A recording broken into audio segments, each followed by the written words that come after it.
Hey, what's up, guys? We have an amazing podcast here on Strength Solutions. We're going to talk about 6 categories of pain management, things that happened over the weekend, Nathaniel's favorite Powerpuff Girls, is slut shaming a thing, Jeff Bezos, dad bod pick, Skechers in the wild, and you should just do what I say. This lady tells her husband that he's gay. Whoa. Oh my God. We got our Reddit finds, studies, and 4 fitness questions.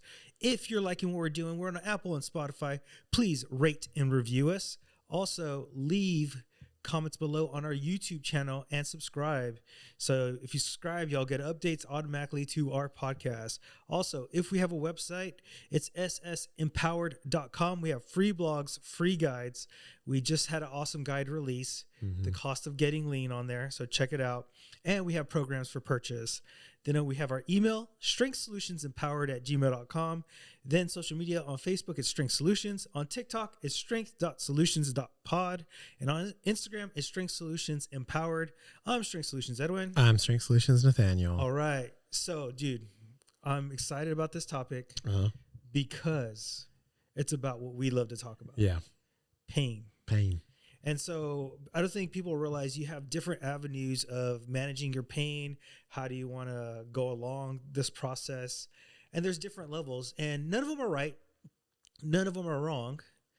It's depending of what you need in that moment. So the first pain management thing is we're going to go into Western medicine, and we're talking about medication. Sure. When do I use medication? When is medication effective, and how do I use it, right? So, of course, post-surgery, you're gonna need like pain management. Definitely. Medication. And the other times are maybe you're just not recovering that well from your workout, or you feel a little bit sore and you just have too much inflammation. Yeah. I've definitely had clients who've asked me like, hey, can I like take, Tylenol if I'm like super sore or something? And for the most part, I'll be like, I mean, yeah, I suppose so. Like, it's not like Tylenol itself is not going to do anything, right? Because Tylenol doesn't do anything but just manage pain, right? Now, if they ask me like, oh, can I take an ibuprofen or something like that about inflammation? Well, then I think that's when it comes to like, okay, well, how sore are you, right? Yeah. On a scale of 1 to 10, if you're a 3, then I would say let your body do a little bit of inflammation, right? Because we're aware that that is a process, a part of recovery. And an NSAID like that is going to reduce inflammation. Now, if you're a 10 and sitting down on the toilet is hard because you had a crazy leg day, okay, sure. You know what I mean? That's probably too much inflammation. That's probably too much pain. You got to at least be able to do like your daily tasks and things like that. And then I'll say like, sure. But even then, it's one of those things where it's like you shouldn't be doing that all the time. Right. Yeah. If you feel like you need to take an ibuprofen after every single workout or a Tylenol or whatever it is, then you're probably pushing too hard. Yeah, and so I would also argue if you're taking an ibuprofen and stuff like that, sometimes it's psychological. You may need it. I understand it. But understand there's a cumulative effect. And detoxing that stuff, if you're doing it over and over, can be harmful. Sure. Right? And nobody talks about that end of it. Now, if you like you're saying you're getting constantly sore, again, make sure you are understanding how much volume your body can actually Look take. at your programming. What are you actually doing? What are you eating? What's your sleeping habits? Hit the big rocks first. Now, the second thing is also Western medicine, nerve blocking and surgeries, right? So when do I get a nerve block, right? And sometimes pain management doctors are really good at getting the nerve, blocking the nerve, but it needs to be paired with like physical therapy or some form of movement because what happens is you stop feeling the pain and all of a sudden you continue the pattern that you created and the nerve blocker that fades away over time, you're just going to get that pain again. Yeah. It's a temporary fix. You sent me a video the other day about nerve blockers, right? And like a vagus nerve and stuff like correct. That. Yeah. For anxiety, right? Yeah. And a lot of people were kind of like, well, what happens like once you block the nerve or whatever? And kind of what they were saying is that you're not necessarily blocking it. You're sort of, I guess, like reprogramming it. Now, that's a different avenue, right? That was talking about mental health and stuff like that. Right? But it does come with it, right? And the thing is that whether it's, you're doing it for anxiety or you're doing it for pain, is that there's a dysfunction, right? If you have anxiety, there's a reason you have anxiety, right? Something, a child traumatic issue or whatever it is, you just need to manage it better. And these are all like symptomatic treatments, right? Like you're saying, it might really, really help to get you into PT, right? It might take away that pain enough to where you can go and actually do rehab movements so that afterwards you feel better from it, right? But again, these are things that are just like tools to use and not necessarily solutions to pain. Yeah, and the next part is you got nerve blockers on the medical end from Western medicine, and you got procedures. So like back surgeries, shoulder surgeries, all those other things. And a lot of times we forget that before you do a surgery, you're to alter your body, that it's going to change your movement pattern. So I've had this conversation where I've seen people tear their right ACL. They start putting pressure on their left side. They don't take care of their right side, and then they end up tearing the left ACL, right? And this because your body's patterning differently because it's protecting what just got injured. It's compensating, right? Right. So to me, surgery should always be your last option on all these things, unless it's like super urgent or there's really a structural issue. Yeah, I think so too. Unless it's sort of like this genetic anatomical problem. So here's a really, really good example. I went to the eye doctor the other day. I love talking about my my times at the eye doctor. And so I asked him that question that I was telling you the other day, where I was like, why, when we go to an eye doctor, do they not just like train our eyesight better? And so I asked him, I was like asking questions. I was like, is there ways to like improve your eyesight that aren't necessarily glasses? And he was like, well, I guess it depends on what you mean by strengthening eyesight, because I can strengthen your focus. I can strengthen your eye tracking. I can do things like that. But he was like, trying to change your actual vision is an anatomical change in your eye. He was like, over time, what happens is that the just like the eye itself essentially like expands in sort of this horizontal direction. And he was like, imagine trying to project a screen through like a foggy lens or through a lens that unfocused or anything like that. He was like, the only way to fix it is to go in there and actually change the focus of the lens, right? And so he was saying that in this case, that you're trying to overcome too much anatomical change with like training, and it's just not possible, right? And so that's a case where then it's like, well, there needs to be some sort of intervention, glasses, laser eye surgery, etc., right? So again, I think in this case, like you're saying, if there's this anatomical change, then you may need to do surgery. But before then, there's other things you can do, right? Yeah. And so the next one is psychology and behavior therapy, right? A lot of people don't realize some of the pain is mental. So they've done studies where 50% of the participants actually got knee surgery and 50% didn't get the knee surgery. Yeah. But the group that didn't get the knee surgery, just the slice and suture, they literally did just as well or better than the group that did surgery. Some of it's empowerment and that ability to understand, psychologically, it's all up here. So currently I have like clients that are a little bit older. They're in their 70s. One's in a cane. He can walk without his cane. Okay. But anytime we get near objects or anything like that, he like stumbles because his psychology is, oh, there's something near me. Let me get closer to it real fast so I don't fall down. So he stumbles, right? You mean like to like a pillar or something like that? Pillar, anything that's a railing, around, a chair. Yeah. But as soon as he gets close to like a wall or anything, but we're in open space, he's walking just fine. He may like slow down because he's out of breath. But there's like a psychological aspect when we're dealing with pain and movement too, that we don't think, oh, you got to remember the signal starts here or it doesn't start here. It gets sent to there and then it gets transcribed back down, right? Yeah. And we got to remember the brain plays a huge part. That's insane, man. I've never really thought about that. When I was doing PT, we would talk a lot about fear avoidance. So when someone's had an injury, let's say like for me, when I broke my foot, right now, okay, well, I'm going down a stair or I'm doing something, right? I'm a little bit scared about what this is happening. And over time, me who's like already knows about it, training, been to PT, stuff like that, like I know about it. So I know that I can work through it. Some people don't, you know what I mean? And they're going to stay in that sort of fear avoidance. I've had some clients who've had injuries 6 years ago and they're still afraid of doing stuff. You know what I mean? I believe it, man. It's traumatic, right? And it's an adaptation from your brain to be like, don't ever do that again. That sucked. You know what I mean? I have clients who've had pectoralis tears, and dude, if I'm like, hey, let's try and barbell bench today, they're like, no, like I don't, or they're just straight up like, I really don't want to. I really don't want to do that. I had a really bad tear a long time ago, and I don't want to. They can friggin' dumbbell bench press 65 pounds in incline. You know? Yeah. But like getting under a 45-pound bar, they're like, They're like, screw this, right? Yeah.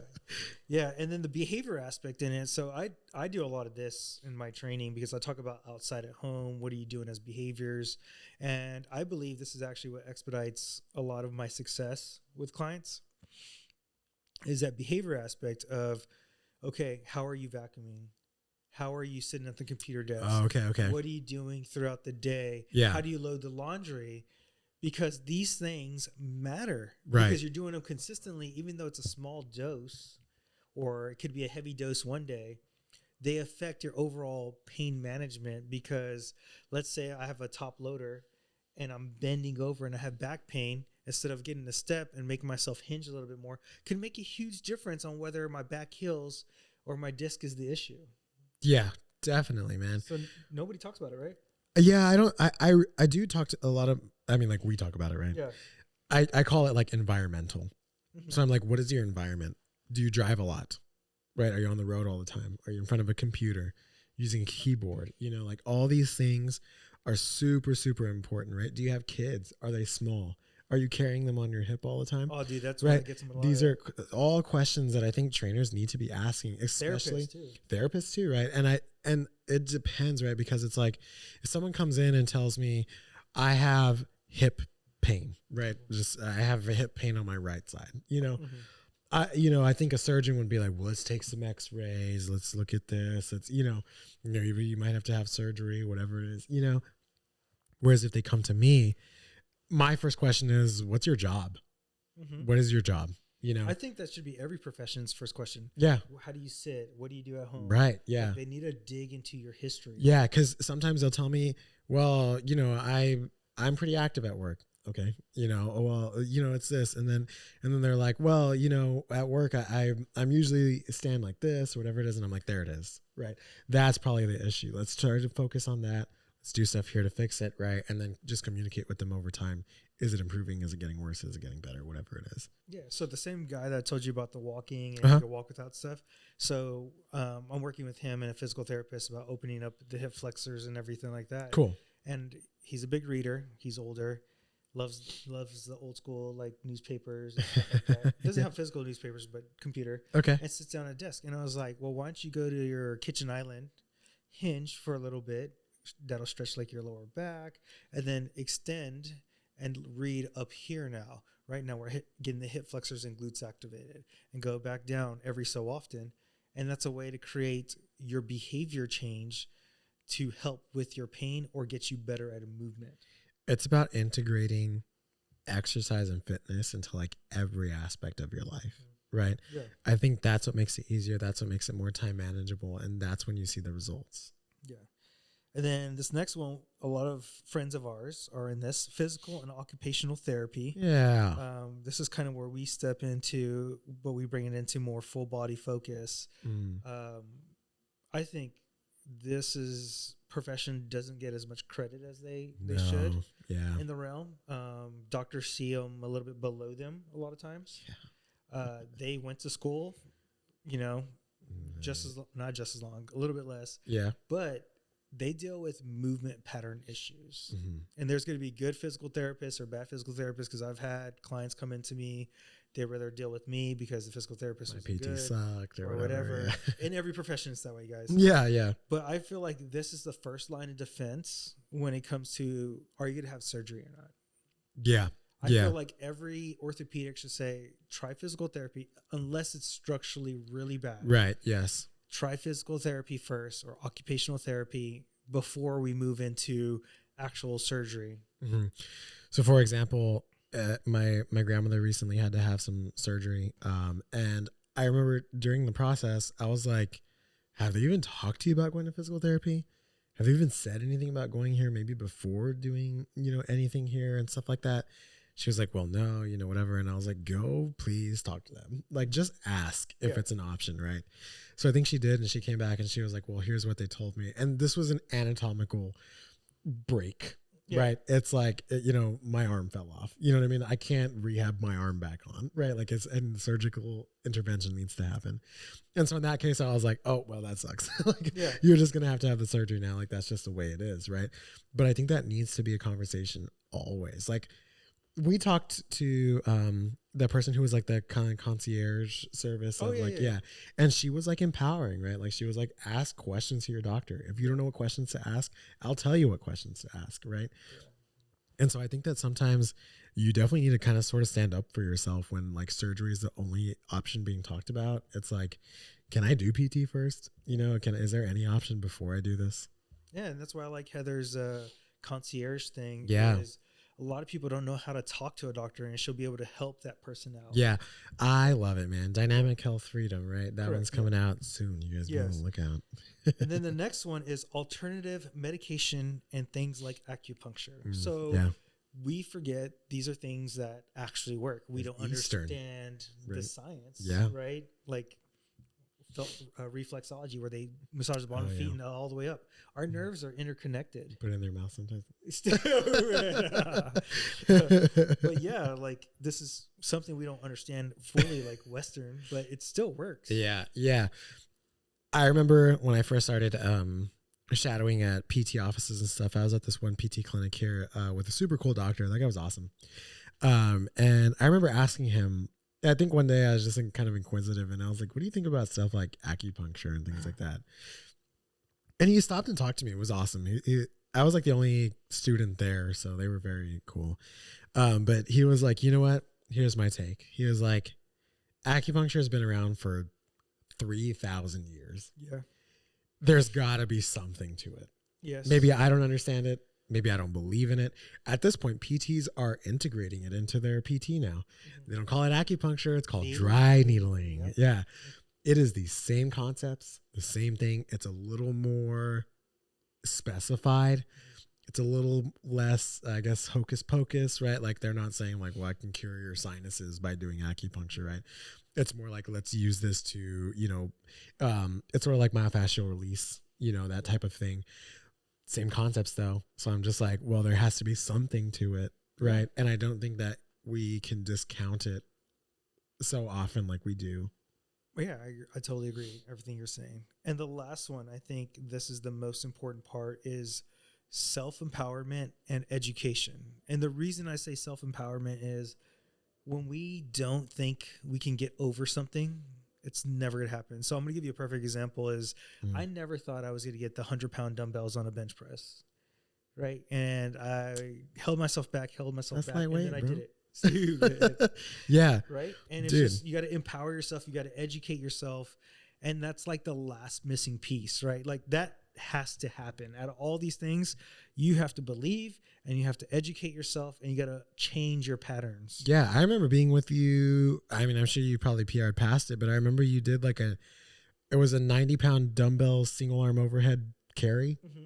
Yeah. Crazy, dude. Like that's a feat of strength, man. I'm looking at something crazy happen right now, and even little things like today I was with a client and I like to, whenever like that last set is coming up, and they're kind of like, oh my God, like this is really heavy. I always go, I believe in you. And it was funny because she took the rack off and she was like, I believe in me too. And I was like, hell yeah, dude. I was like, that's awesome. Nice. And like, we're just joking back and forth, but like that means something, like those little things that you tell yourself all the time. Remember back in the day when I was training with another guy there, I overheard him talking to a client, and the client was saying that when he gets under a heavy squat, he was like, the first thing that pops in my mind is that I can't do this. I can't do it. Like, it's going to be heavy. I'm scared. I can't do it. And he was like, you should not be telling yourself that. Yeah. He was like, if anything, you should be under there saying, I'm going to move this weight. I'm going to get under there and press it and everything.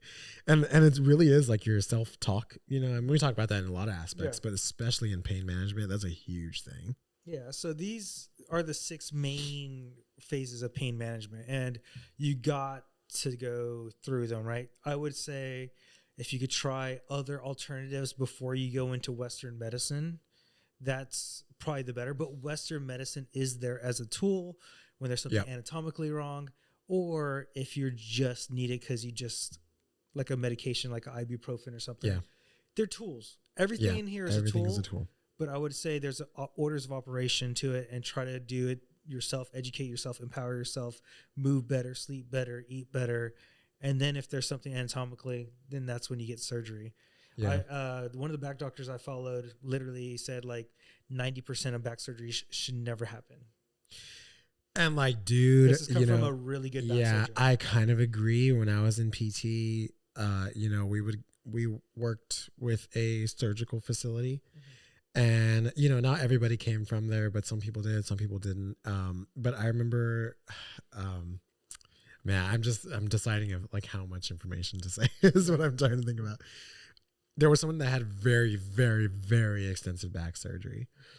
Like to the point where you're just like, why is your entire spine fused? You know what I mean? Like, what is the purpose here? You know what I mean? And it's like, I don't know. Maybe it was this crazy, accident or something like that. But yeah, there's a lot of people that I've heard of that have had back surgery and like regret it. Bro, I literally had a client who went to orthopedic and they're like, oh, we're needing back surgery. 3 months with me. Oh, you don't need surgery. Yeah. Now they're like, deadlifting and stuff like that. Yeah. I don't know. Crazy. You definitely have to, like we said, like empower yourself to ask these questions. All right, bro. So major question here. Yeah. How was your weekend? Yeah. I haven't seen you since last week. I know, a whole week. Yeah, it's been a while, man. It was fine, man. We didn't really do too much. They're doing a little bit of remodeling over at my girlfriend's mom's house. So they were like tearing up the carpet, doing the flooring. They replaced the flooring. They replaced the floorboards. They repainted. What's that? So you're being manly. Yeah. Oh, dude. You know what? I'm going to ask you a question in a few seconds. Okay, go for it. So I will say that I wasn't there for a lot of it. They did do a lot on their own. I helped during the last couple of days, like finishing up like the baseboards, moving things back and forth from like room to room, stuff like that. Man, dude. They did such an incredible job. I am like freaking impressed, dude. Like her mom and her too, and everyone is just like so handy. Yeah. I'm a city boy. I don't know anything about this stuff, dude. She's from the country. Yeah, dude. They legit do shit all the time, Yeah. It shows, man. It looks like a professional renovation. Like that room is incredible. Nice. Yeah, they did the whole like hallway. They're gonna do the stairs next, and like I'm just like, you just fucking keep doing it, man. You guys did an excellent job. Yeah, so that was all my weekend consisted of, man. It's just a little bit of work, a little bit of rest. That's about it, man. What about yours? Well, before, what was the question? Okay. So this is gonna tie it in. Okay, so you asked, did you feel manly, right? The other day, Camille asked me a question, and she was like, I was talking, so I'll start it like this. I was talking about our friend's wedding, and I was like, what's funny is that I don't really dress up too often, right? But like, there's something about standing in the mirror, tying your tie, that I was like, just makes me feel like a man. Like it is such like a masculine thing to do, right? And I was like, it almost is to the extent that like I feel like I'm like wearing a costume. Like I'm like, it's time to be man, dude. Like I'm wearing like a tie and like like slacks and boots and all this stuff. And she was like, that's really interesting. And she was like, is there anything else that you do that makes you feel like a man? And I was like, what an interesting question. So I want to ask you. Oh, okay. Is there anything that you do that makes you feel like, it could be fucking raking the leaves or lifting weights or taking care of your kids, whatever it is. I got a whole list. Yeah, tell me. So of course, doing like yard work and like making it look like edging. Dude, I watch those videos all the time. I think like that's the most. Yeah, it's fixing shit. Okay. Like whether it's a door handle, light bulbs, something, fixing stuff. Yard work. I already said yard work. Also, working out really hard. Yeah. And lifting a lot of heavy weights. Those are probably my main three. Okay. Also, being a provider. Yeah. Right? Yeah. I think that is. Oh, that's a good one. That, when I see my kids being able to get something and like a protector, or perfect example is when we had that crazy freeze was the alarms go off when the electricity goes off. Okay. Fire alarms because they're connected. Right? Oh, I see. Right. And I ran up and jumped up and went. Amanda just chilled in the bed, but like I felt like I was ready to jump. Felt something, yeah. I'm gonna fight with whatever comes through that door. Yeah. And so like that fight or fight, like those are moments to me that are manly. And oddly enough, what makes me feel really manly, and I think most manly today, is how calm my brain is. when I talk to people, when I diagnose a situation. And I feel like people think it's manly to be angry and yell, but being able to sit back and talk and think things through, to me, is the most manly thing you can do. Yeah. And really accepting information and making a wise decision. Yeah, those are super good, man. I agree with all of it. Yeah. Thank you. I'm always right, baby. That is pretty good, man. Yeah. It's like, I don't think I think critically enough sometimes, like, about feelings. Cause like, I'll be asked a question and I'm just like, I don't fucking know. Like, I don't like think about it in the moment. You know what I mean? But I think the one that you said, provider, is definitely a huge one for me too.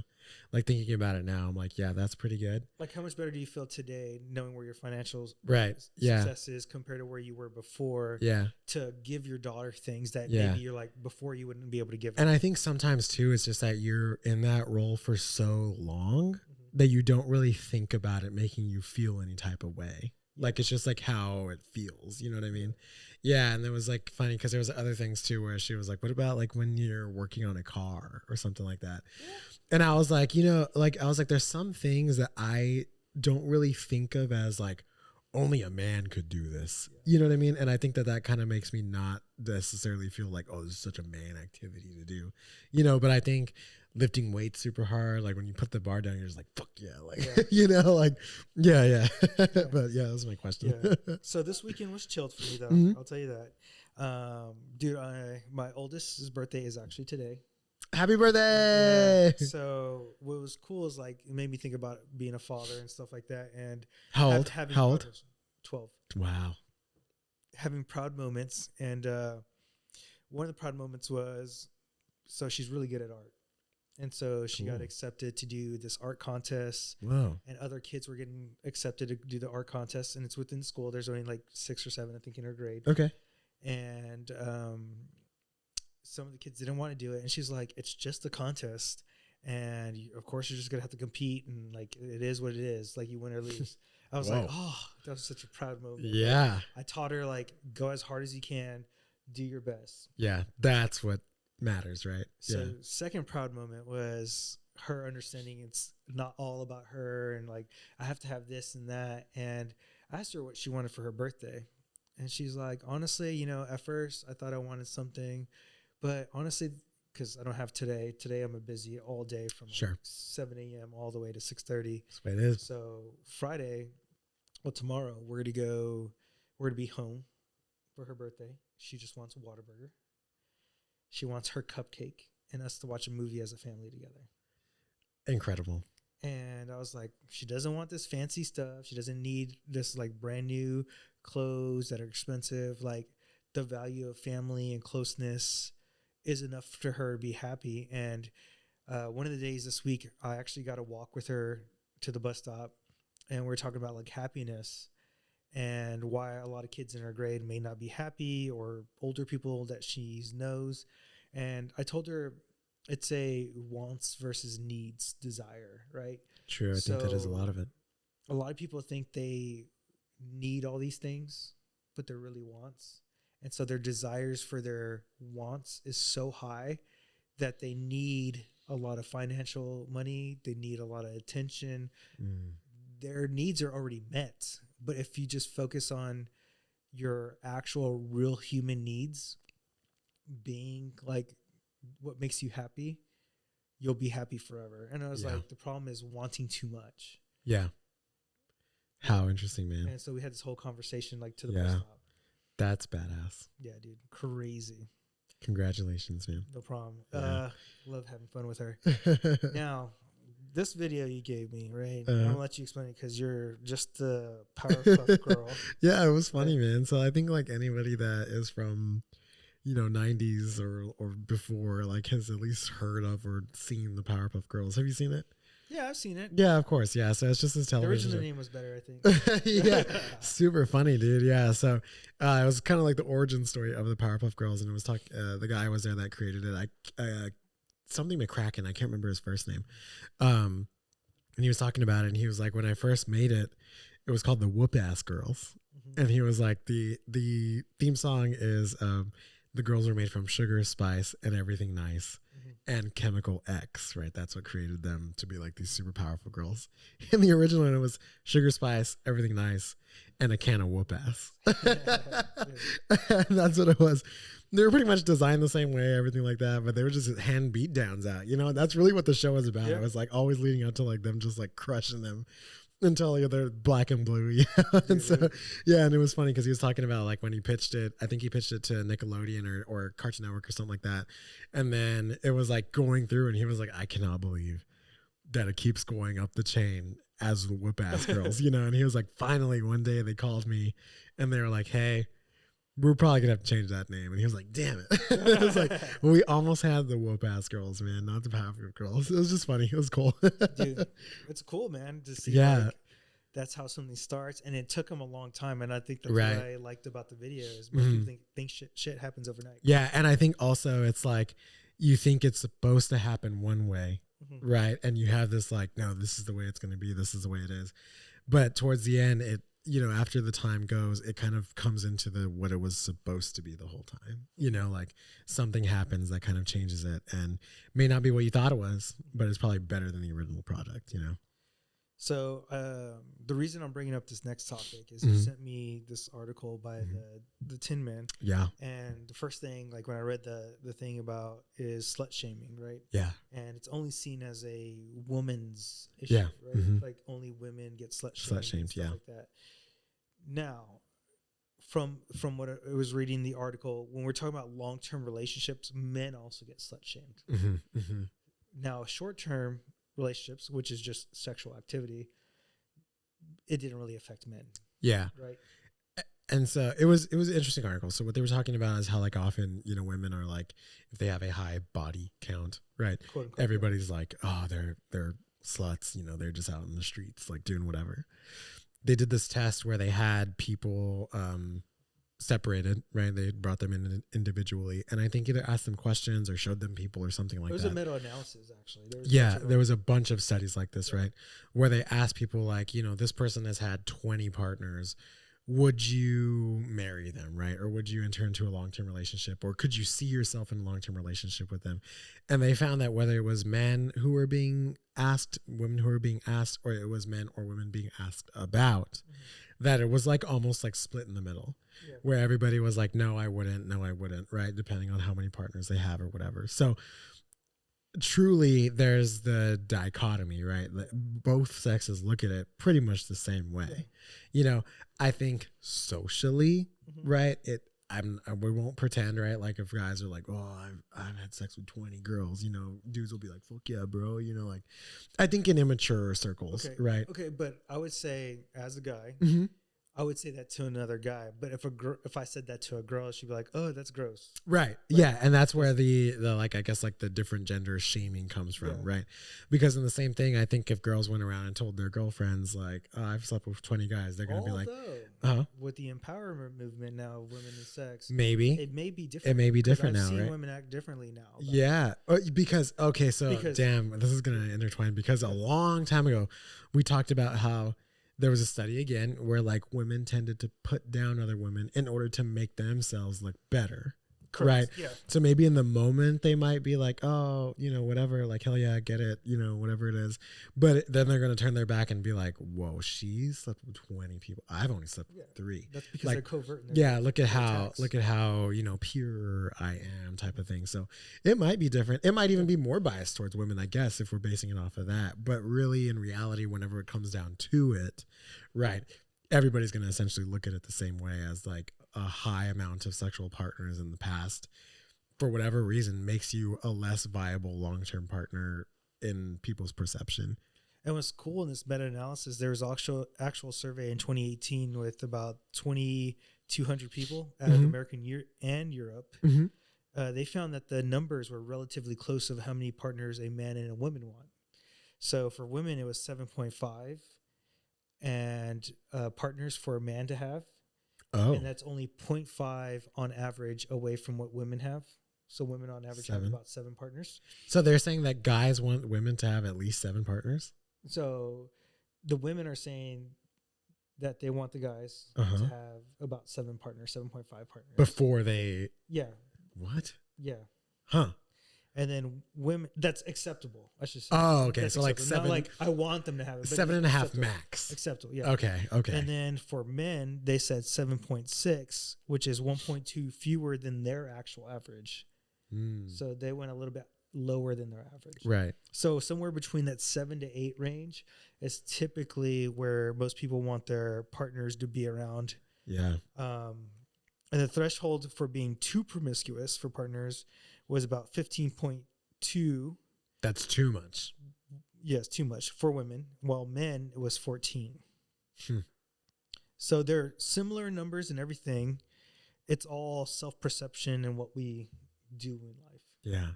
Interesting. I feel like once it gets to that amount of numbers, I'm just like, it doesn't even like compute to me anymore. I'm just like, whatever. Like, Dude, there's so many. I just think like a lot of these OnlyFans women or these guys who are making a lot of money just sleeping with women, they're never going to get a long-term relationship if they want one, or it's going to be really hard.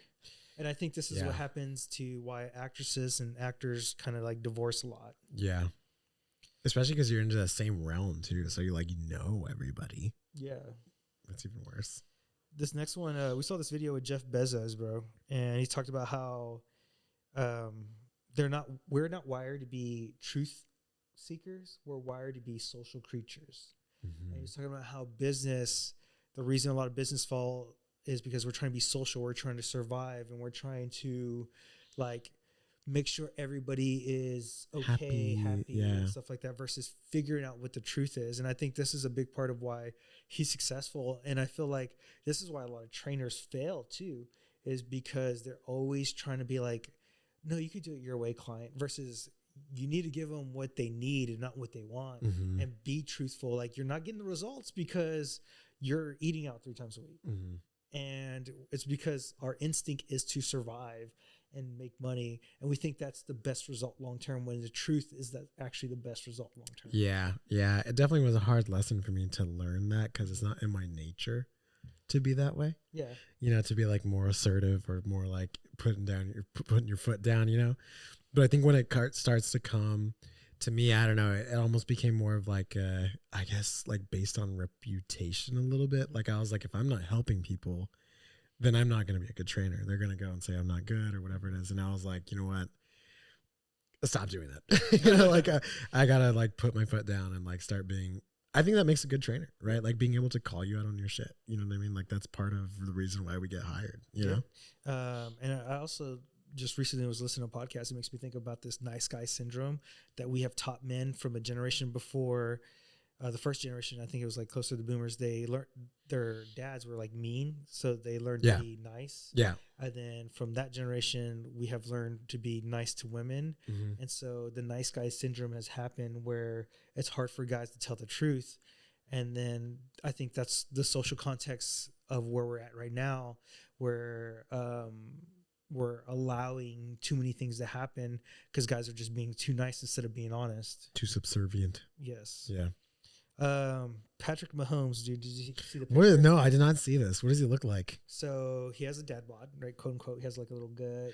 Okay, I didn't see it, but I heard about it on the radio. Yeah. And so I was with a client today, and they were asking me like, well, how does he have a dad bod and he's playing the sport and he's so high level? And I was like, movement patterns and things like that doesn't mean you have a great physique. Also, in that position he plays, he needs a little padding because he's going to get hit and thrown to the ground. It's not advantageous for him to be like 6-pack ripped up. Right. Now, if I'm a wide receiver and I need to straight out there, right, I want to be super lean, cut a lower weight, right, because I need to get out there fast, right? And I probably am not going to get hit that hard. You know what I mean? Like I'll get pushed out of the way or whatever it is. I mean, yeah, everybody gets hit hard too, but this is interesting. I was watching a video the other day of someone lifting, and they were like fucking ripped, like super jacked, like just like doing stuff. And they were lifting a lot of weight and stuff. And someone in the comments made a funny joke, and they were like, I don't know, I've seen guys with worse physiques than this lift way more. Yeah. And I was like, that's like, it's a funny statement, but it's also very true along with this too, right? Where like physique, and I think that we've just equated that, especially in like American culture, that physique equals peak everything. Yeah. You know what I mean? Peak fucking everything. Peak money, peak girls, peak performance, everything, right? Where it literally doesn't mean any of that. Yeah. If anything, it might even mean the opposite sometimes, right? If I'm super, super lean, I'm probably going to be really tired. I probably won't perform well. I probably won't be able to lift as much weight. You know what I mean? And so it's funny. It just goes to see like the social perception of what athleticism is, right? Like everybody needs to be super cut. So I think it's cool. I think it's cool that he's like that, I think right? it's a good thing. And I think people need to start realizing movement patterns and the way you look is a completely different thing. Recently, we got a comment on YouTube. This guy was talking about how he wanted to be a trainer, but he was skinny fat. Yeah. And you know what? I feel like I should comment on there, bro. If you want to be a trainer, we can help you out and get you there. Yeah. Because you don't have to look a certain way to be a good trainer. Right. You just got to understand movement patterns. You got to learn how to communicate. Yeah. Does it help to be a little bit more ripped up and stuff? Yes. But if you bring value to people's lives, it makes a huge difference. Man, this is just my opinion. I don't know about yours, but if I'm being honest with you, the people that I've seen that are the most like jacked and ripped up are sometimes the worst trainers. I think it depends, right? I do think, but I've seen percentages, right? Everything like that. But it's like sometimes, or maybe not the worst trainers. Probably, I wouldn't say the worst trainers, but they're more worried about themselves than their actual clients. Yeah. So they spend more time on themselves versus their actual clients. Yeah. Or maybe, again, maybe not the worst trainer, but it has no correlation, right? You know what I mean? I've seen guys who are super jacked train really stupid. Yeah. I've seen guys who are super jacked train really good, you know, and it's just like, it doesn't mean everything. This next one, bro, Skechers, get about to be big money in the NBA. Snoop Dogg representing basketball shoes now, right? He's got his own line of Skechers now. Imagine, like, that guy has killed it, bro.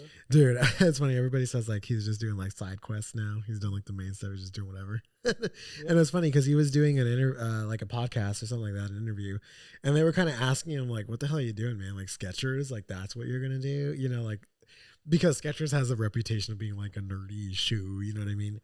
And he was like, "Dude, number one, if they're gonna hand me a huge check for doing it, why not? I don't really care." You know what I mean? Just based on that. Yeah. And then number two, he was like, if I can get it at an affordable price for everybody to have, why wouldn't I do that either? That's you know, why Shaq started his shoes. That's why Shaq started his shoes, right? And it's like, if there's no downside to this, if I'm going to make money, if people are going to profit from it, if people are going to benefit from it, if they look cool, whatever it is, then why wouldn't Snoop Dogg freaking do it? You know what I mean? Yeah. I love it when I see people who make a lot of money who actually care about being affordable for it, like because he remembers growing up. Sure, right? Like it's like these people who had that upbringing, you know what I mean? Now I can give back, you know what I mean, in any way possible. So this last one's a video. I kind of want to do it real quick because this lady complains that her husband needs to admit that he's gay. And she was going off and saying, well, I identify as non-binary. I just happen to have a vagina. And he said, I'm a cis male who likes women. And she's like, I'm not a woman or a female or whatever. And I'm thinking to myself, like, this is why the gender identity thing is so stupid. Like she's forcing him. Or they wanted them to say, I'm gay because I'm dating you. Yeah. Or I'm married to you. Oh, how weird. I've never even thought of that. And you're forcing someone onto your opinions. Yeah, you're forcing them to like assimilate your perception of what gender is. Yeah. Right. And it's like, I think that's a problem, right? Where we just want everybody to be like, this is my perception of gender, so you have to take it on too, or else you're oppressing me, or you're whatever it is, right? Yeah, man, that's super. Manipulating words. Yeah. It's cool that he was standing up for himself, because if he really feels that way, then why is she getting so upset? Because doesn't she want to respect his identity? Yeah, because no matter, right? You're disrespecting my identity, right? From doing that. And it's like, if I just like you, isn't it enough? Do I have to like And that's where I think the gender thing makes it too complex. Yeah. Like, they've made it too crazy. All right, we're going to have one Reddit find. And, dude, this one was cool. You sent it. The robots in Tokyo. I knew you were going to pick that one, dude. I was looking at him and I was like, he's probably going to pick that one. Yeah. It was cool, man. I think that is like an excellent use of robotics, technology, everything. It was this person in Tokyo, Japan. They were obviously like a foreigner tourist. They were at a restaurant these robots ran the restaurant, from like the hostess. Dude, there was a big robot there, bro, to like the things that bring you the food. To I can only imagine they have people back there cooking and stuff like that. But I don't know, maybe it's a robot too, bro. I have no idea. But it was really, really cool because everybody that was employed by this place was disabled. They were like homebound, like they couldn't work. But this gave them an occupation. It gave them a purpose. It gave them social interaction, everything, dude. And like there was one robot that was just like at the table. It looked like it was like cool. Stationary, like it was just stuck there. And it was just, you could talk to them if you wanted to while you ate. And it'd communicate with you. Yeah, it was someone else on the other side. Now, there was no picture. It was just like the robot interface, right? Like a little digital face or something like that. But this lady was having a whole conversation. He was like, do you want to take a picture with me? You want to like do it? So cool, man. That was pretty awesome. I think it's cool, but it doesn't replace human interaction. It doesn't. And I think that's a good point of it, is because that gives you at least 50% of that human interaction. You know what I mean? I think that's why a lot of people like playing video games, or have a bunch of online friends or whatever it is. I know it is different than actual me talking to you face to face, right? But at least it's something, right? Yeah. No. All right. So our two studies. The first study is at a Drexel University, and this study is whether self-compassion or treating oneself with the same care and kindness that people typically offer to their loved ones helps them become more resilient to these overeating setbacks. Wow. So in the study, it was talking about how people talk to their friends, and we've talked about this before. Yeah. If you talk to your friend and you're like, be compassionate yourself, it's okay. And they saw that people had better results when they were more compassionate to themselves than when they were angry at themselves and they would overeat after that. There was less overeating when you were compassionate. Like this guilt. It truly is. I believe more and more often that you are your own worst enemy, right? You will be the downfall of whatever. You will be the reason you succeed, right? All of these things. Even I've tried doing this a little bit more to help with like my mental state, things like that. Whenever I'm waking up in the morning and I really don't want to get out of bed and I'm like, I don't want to go to work. I don't want to do anything. Once I start thinking thoughts like that, like I was like, wow, I'm starting my day off in such a negative way. I'm starting, the first thought I have is, I don't want to do this. I don't want to, you know what I mean? And so I've started that once I have any of those thoughts, I'll just sit there and think to myself, today's going to be a good day. Today's going to be a good day. Today's going to be a good day. And I'll just think about it over and over and over, even before bed, things like that. And it's like, honestly, dude, it does kind of change it. You change your mental state, right? Even if I don't fucking believe it, even if I really don't want to get out of bed, right? It's like the same thing where people are like, if you're really, really mad and you go to a mirror and you smile, your mood immediately is like changing, because it's like this state that you put yourself in. So I totally believe it, man. That makes a lot of sense. I mean, I've given that people a recommendation for fitness all the time. All the time. It's probably the hardest one to follow, man. All right. Second study. More than half of U.S. adults don't know heart disease is the leading cause despite a 100-year reign. So this is from the American Heart Association. It's the 2023 Harris Poll survey that was conducted by them. And, dude, this tells me that people don't realize our health is in decline because of ultra-processed foods, lack of activity, and there's not enough awareness. I think also because of the marketing of like Breast Cancer Awareness Month, right? People think even within cancer, breast cancer is not like the highest death rate. Yeah. Right? But it has great marketing. So we need to figure out a way to market these diseases as more of the issue of diabetes, cholesterol, cardiovascular disease, all these issues. Yeah, I wonder how. You know, I mean, we talk about it, but not enough people understand like this is the leading cause. Right. Yeah. It's funny too, because I've been finding myself more often looking at people and just looking at body types, who they are, what they look like, how they're walking. And like sometimes I look at people and I'm just like, I wonder if they know that they're unhealthy. I wonder if they know there's a problem. I wonder if they just feel like this is just life. This is just normal. You know what I mean? Yeah. And it's like, who knows? Maybe these people are in denial about it, right? Because I'm sure it's really, really hard to come to terms with like having an eating disorder or whatever it is. But it's interesting, man. Yeah.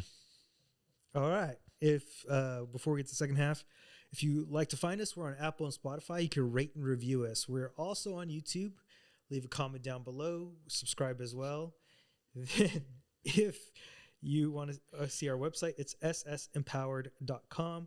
We have free blogs, free guides. Also, we have programs for purchase on there. Then, if you want to check out our emails future fitness questions is strengthsolutionsempowered@gmail.com.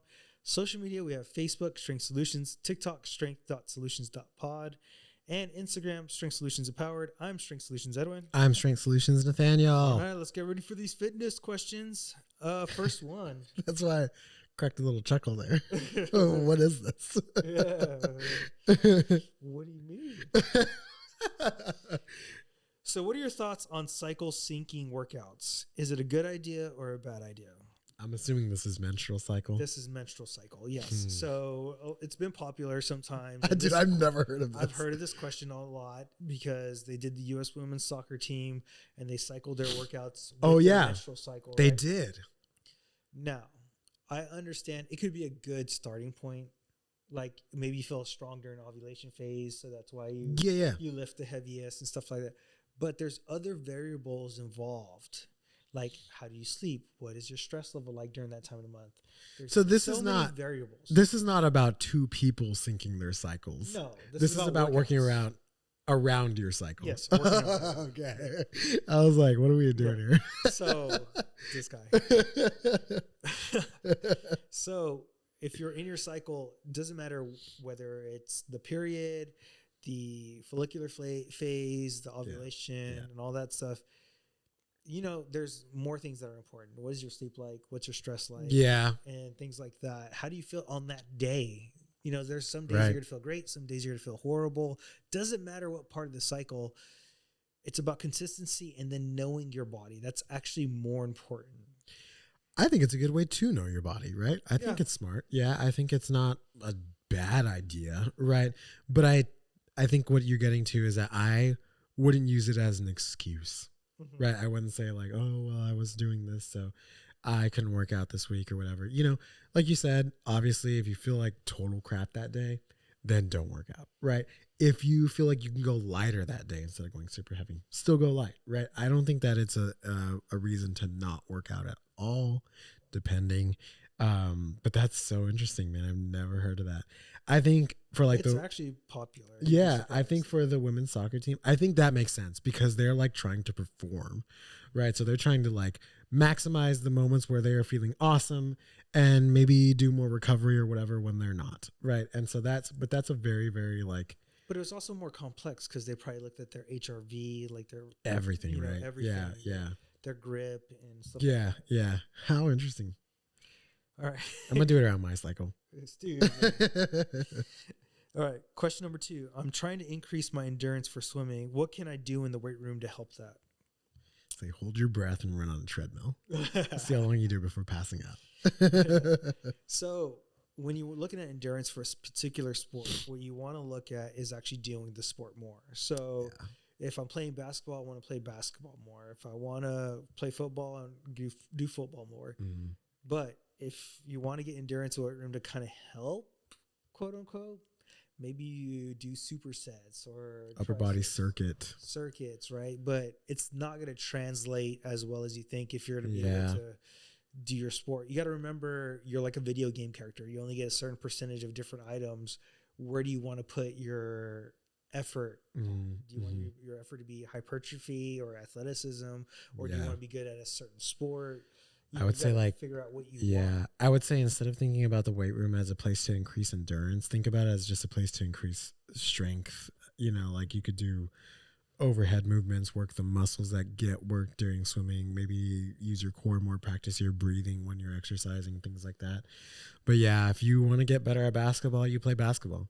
If you want to get better at squatting, you squat. Right? If you want to get better at swimming, then you just have to swim more. Just gotta do it. Yeah. All right. Question number 3. Is doing mobility in between sets okay, or will it hinder my progress? Huh. That's a good question. I like it. So again, to me, it goes down to what is your goal? I would do mobility in between sets if I'm more about a range of motion and just feeling better. Mm-hmm. Now, if my goal is hypertrophy and overall strength, doing the mobility in between sets might be a hindrance because you're not resting. Yeah. Right? Or if you're doing hypertrophy, you want to rest in a stretched position, or create tension in a stretch position and then go back and do your work. That's another thing that you can do for hypertrophy, right? Yeah. But it could hinder those progresses. Yeah. Now, Yeah. range of motion is a big thing overall. Just feeling better and moving better. I love it for the average person. I think if range of motion is your main thing, I think this is awesome. This is a great idea in between every set to go back and do more mobility, because at every set you're going to move deeper into a range of motion. If it's strength, like you said, don't be doing that. Nope. And it's like, I remember a long time ago in one of our first podcasts, we did a study where we talked about like stretching in between workouts and whether it was better to stretch in the workout, better to stretch after the workout, or better to stretch like inside the actual workout. And it was like any flexibility stuff like before workout is like the worst thing you could do, because it just like stretches all of the fiber, right? Or it doesn't actually stretch it, but it creates it gives the nervous system time to relax, and then you're going to go and create tension. It's just like counterintuitive to what you're doing. Doing it afterwards, I think, is the best option if you're just looking to make sure you do your mobility. Right. Do it after your resistance training is my opinion. Yeah. If you're doing a journey, it needs to be active mobility. Yeah. Yeah. You're not doing a little hamstring stretch or something like that. No, you got to make sure that you're activating the muscles still. Yeah. You're doing active mobility, which is what we preach a lot about. Right. Yeah. Last question. Can I work out every day? And if so, how do I do it? Yeah. Yeah, you can work out every day. Sure. I think the number one problem when people do and they want to talk about like working out every day and they're excited to go, it's the intensity factor. Yeah. They just go too intense every day. You're not on testosterone or steroids. You're an average human being. You have different stress in your life. You have different sleep schedules sometimes, right? Things happen. There's events that happen. So you have to lower your intensities. Also, you can't just fucking hit your chest every day all hard.